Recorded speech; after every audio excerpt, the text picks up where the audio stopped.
You know, some people love the saxophone sound of Clarence Clemons, and we are going to play today maybe his best saxophone solo.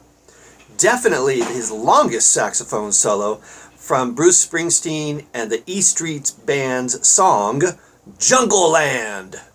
Before we get started, there are two things I'd like to talk about. One is that signature growl sound. To get the growl sound on your saxophone, you simply add your voice into the sound of your saxophone. So you are literally opening up your vocal cords while you are exhaling into your horn. Now comes the question of, well, what note should I be humming? That is going to depend on you. Everybody's growl has a slightly different sound to it because of their vocal quality that's coming into their instrument. Your growl is going to be slightly different than mine, and mine is going to be different than the growl from Clarence Clemons. So if you've never tried this before, it's not very difficult. Let's try it right now. Let's take the note C, add your vocal cord.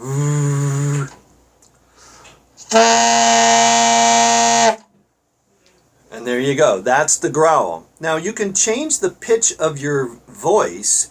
You should experiment with the different notes of your voice and find out what you prefer. Let's try a growl using the F major pentatonic scale.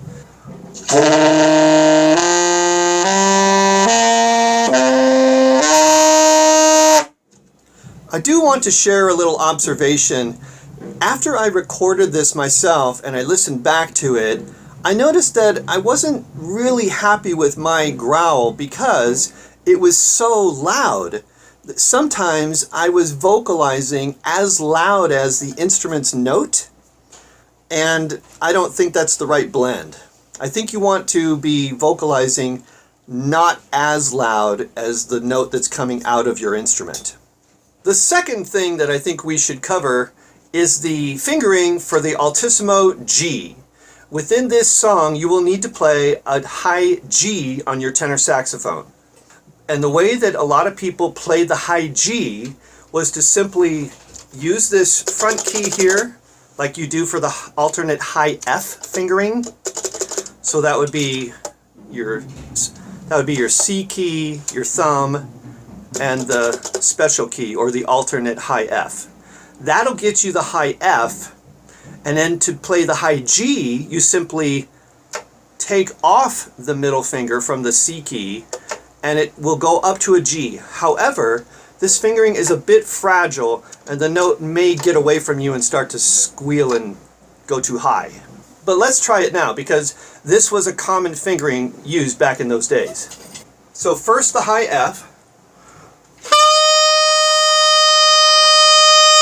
Now, while I'm exhaling, I'm just going to lift my finger off of that and see if the G pops out.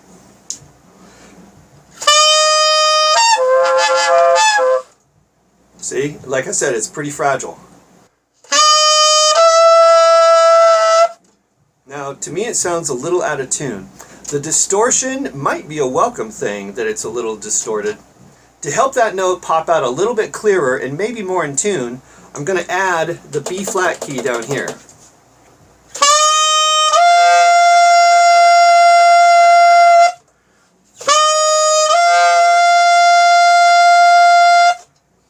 Those are the types of fingerings that were used back then, and that's what I will be using in the recording of this song.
Thank you for watching, and I hope you had a good time playing along with me the saxophone solo from Jungleland by Clarence Clemons and the E Street Band.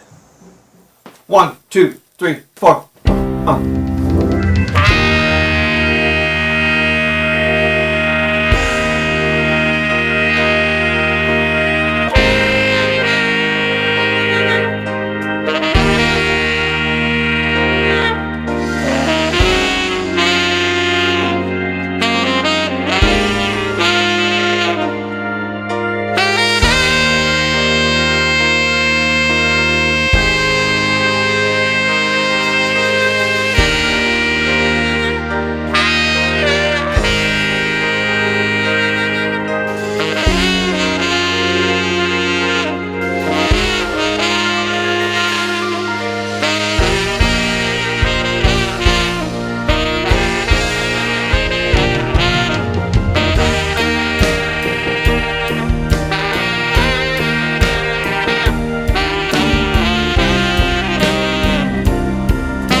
Okay, that was exhausting.